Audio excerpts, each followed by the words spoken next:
प्रिय साथियों नमस्कार। मैं डॉक्टर जी.के. गोस्वामी। हमने अभी हाल ही में आपसे चर्चा की थी ह्यूमन आइडेंटिफिकेशन के बारे में, मानव की पहचान क्यों जरूरी है जस्टिस सिस्टम में।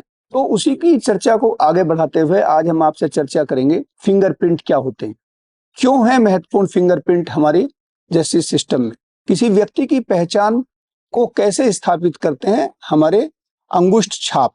तो हम सभी जानते हैं कि दुनिया में किसी भी दो व्यक्ति के फिंगरप्रिंट एक जैसे नहीं हो सकते। यहाँ तक कि अगर कोई जुड़वा भाई बहन भी हैं या जुड़वा बच्चे हैं और वो सिमेरिक ट्विन हैं जिनके डीएनए भी सेम हो सकते हैं, लेकिन साथियों उनकी फिंगरप्रिंट अलग अलग होंगे। तो आप सोचिए कि जहाँ पे कई बार डीएनए टेस्ट के फेल होने की संभावना हो सकती है, वहां पे भी जो हमारी अंगुष्ठ छाप है, फिंगरप्रिंट है, वो कारगर साबित हो सकती है। अब अगर हम इसके इतिहास में जाएं तो लगभग 3000 बीसी से पहले से इस बात के प्रमाण मिलते हैं कि अंगुष्ठ छाप आदमी की पहचान के लिए बहुत महत्वपूर्ण थे। उसमें चाइना में, बेबीलोन में और भी बहुत सारे जो देश थे उन्होंने फिंगरप्रिंट को इस्तेमाल करना शुरू किया।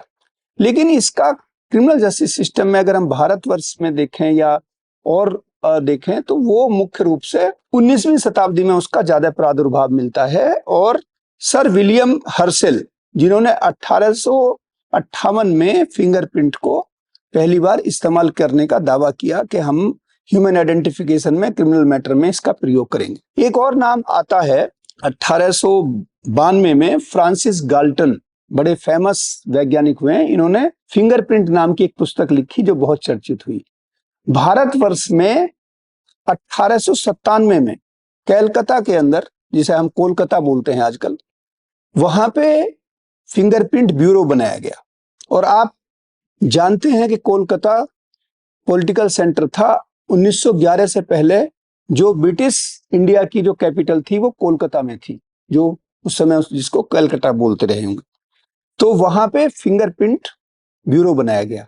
और उससे भी पहले एफबीआई जो यूएस में है, उन्होंने भी जो फिंगरप्रिंट का डेटाबेस बनाया गया। तो अगर हम इसमें देखें कि किस तरीके से इसकी यूनिकनेस होती है, तो उसकी कुछ इंपॉर्टेंट पहलू हैं। मैं बहुत गहराई में नहीं जाऊंगा, लेकिन उसमें आपने देखा होगा, अगर हम अपनी अंगुलियों को देखें तो उसमें रिज होती हैं और वैली होती हैं जो यूनिक पैटर्न बनाती हैं। और पैटर्न के 3 मुख्य घटक होते हैं साथियों, एक है आर्क, दूसरा है लूप और तीसरा है वर्ल। तो ये तीनों का जो कॉम्बिनेशन है, इन्हीं की एनालिसिस की जाती है और यहाँ से हम फिंगरप्रिंट की फिर रिपोर्ट तैयार करते हैं और वो कोर्ट के द्वारा उसमें एनालिसिस की जाती है। बहुत बहुत धन्यवाद। नमस्कार।